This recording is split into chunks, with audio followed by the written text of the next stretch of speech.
This video is for a very good friend. She also happens to be a friend's daughter.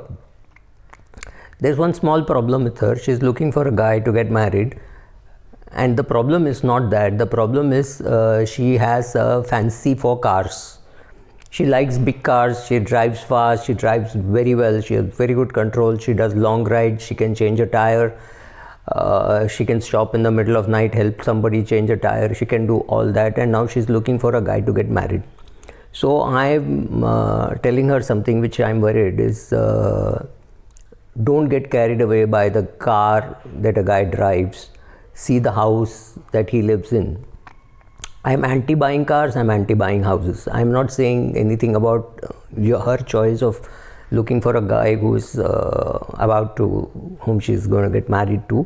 So it's perfectly alright that you look for a guy with a good car. Whatever girls say, they do get carried away by a good car. So a guy who drives a good car gets a priority over a guy who does not drive a good car. But to me, the question is, if a guy owns a nice car, is there a chance that he also owns a nice house? Does he have a house at all, or does he rent in a very bad location, a very bad house, but spends a lot of money on a car? Which means here is a guy who is spending on an asset which is 100% going to depreciate over the next 5 years. It is going to have very little resale value, and he is renting. And he is renting because he can't afford to buy a house. There are two kinds of people: those who are renting because they are investing the balance, and not because they can't afford to buy a house. These are the guys who sit and say, okay, there's a 2% return on a real estate, and there's a 10-11% kind of a return on equity. Why the hell should I be buying a house? I'd rather invest. That is a different category. But there are some who say, I just can't afford to buy a house and therefore I'm renting, but with whatever money I have, I will splash on a car. That scares me. So if he's a guy who's got a car worth 40-50 lakhs and he's still renting, something is wrong. Secondly, guys know that they can get their way when they drive a good car. So some of these guys would go and pick a 15 lakh rupee car, which could be second hand. They could be buying it 1 year old or 2 year old, and straight away it's available for 6-7 lakhs. It can be made to look good. So here is the girl who thinks here is a guy coming in a 15-16 lakh rupee car, and wow, but well, it has cost him less. I would still think this guy is smart, but the girl should be careful about this. When I'm saying all this, I also am a little worried whether I should even be making such statements. Let me tell you where I'm coming from. Girls today should be looking whether the guy will be supportive in what I'm doing. Will he help me in my career? Because I think when a girl gets a good degree, maybe she's a doctorate, or maybe she's a MD, or maybe she's a chartered accountant, MBA, any of these things, girls are earning very well. They need not look at a guy for a good car or a powerful car or a big house. They are capable of providing all that by themselves, and they know it, and they have the sense to do it. However, they still get carried away by a guy who is tall, a guy who is handsome, and all that. And unfortunately, the kind of questions which I would like them to ask, like, did you pay cash for your car? Is this a second-hand car or a brand new car? If you can afford such a luxury car, why aren't you making a down payment for a house? I am not going to judge a guy by the house. I would actually like to judge a guy by the equity or a mutual fund portfolio and the term insurance that he has. Unfortunately, a girl is very, very unlikely to have access to those things unless she's his relationship manager in the bank or has access to some of that stuff. But normally she will not have access to all that. And how much is the debt that he has? You have no clue. How good is his job potential? If he's in the advertising field, if he's in the media business, there is a very 2-3 year kind of visibility. But if he's a doctor, and if he's a surgeon, or if he's a chartered accountant in a manufacturing company, maybe they will earn less than the more glamorous people, but they have more longevity. They have 20-30 year visibility in their jobs. That's not true in some of the other businesses. How much does he make? Very unlikely that you will be able to find out today, because there is a big element of bonus. And when he tells you, he is likely to give you the bonus figure also. But what matters is the CTC, which is fixed, because that is one thing which he will definitely get, right?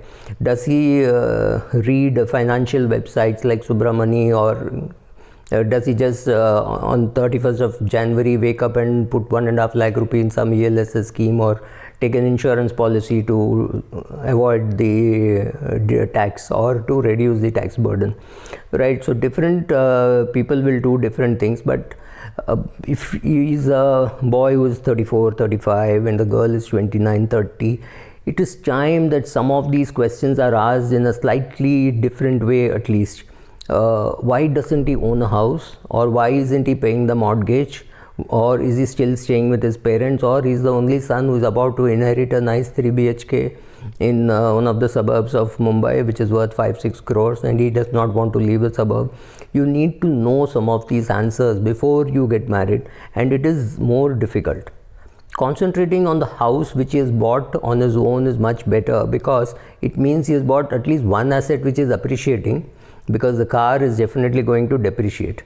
And a person who has bought a house maybe 10 years ago or 5 years ago or 7 years ago and is making the EMI payments, it means his career has been stable for a longer period, right? Whereas of course if he's younger, if he's 25, 27, I'm not even thinking he would have bought a house. So does he talk to you financially intelligently, or does he talk nonsense? Because the average person can easily be called out depending on how much he's earning, what is the ratio that he's spending on the car, which is the ratio which he's spending on the house, and these are things, these are very broad. There can be somebody who has bought rented a very small house, but he bought a fancy 20 lakh rupee motorcycle. Perfectly possible, you will find such people. But then you have to understand that these people are very likely to be obsessed about those assets and not so much on their career. Be careful, ask all those questions. I have to just tell you that these are the questions that you have to ask. I'm convinced that for my daughter, by the time she tries to find a guy, which could be 4-5 years from now or 6 years from now, she will have to look for a guy who is supportive. Very likely that she will out earn the pool of eligible guys at that time. So even if she doesn't out earn substantially, she's very likely to out earn. She's very likely to have created assets by that age, which means she need not look towards him for any kind of financial stability, but she has to look towards him to see whether he will be supportive if she wants to take a break in her career, if she wants to make a change in her career, and will she be supportive? Which means, does she have enough respect for him from a job point of view, from a professional point of view, from a financial point of view? All those things are important, and all these things are very, very difficult and very, very delicate to ask. Inferring seems to be very difficult also, considering the kind of career changes that people make. So here is a guy who could be working in a telecom company, and from a telecom company move to a finance company, from there to a technology company, to a startup. It is almost impossible to guess their salaries, because suddenly he could leave everything and say, I'm going to become a venture capitalist, which means he's putting his own money at stake. So are you able to comprehend these changes which they are making? Don't look at your father or somebody else. They had far more stable careers, far more stable cash flows, and far less requirement. So if you do not know what are the right questions to ask, don't judge a guy by the car he drives. If you still want to judge a guy, judge him by the house in which he lives. Hopefully it is his own house, whether inherited, or if you find that his parents are likely to support him and he is doing all that, please understand that this guy is going to be dependent on his parents, and you don't want to be dependent on a person who is dependent, right? Girls today are fairly financially independent, mentally independent.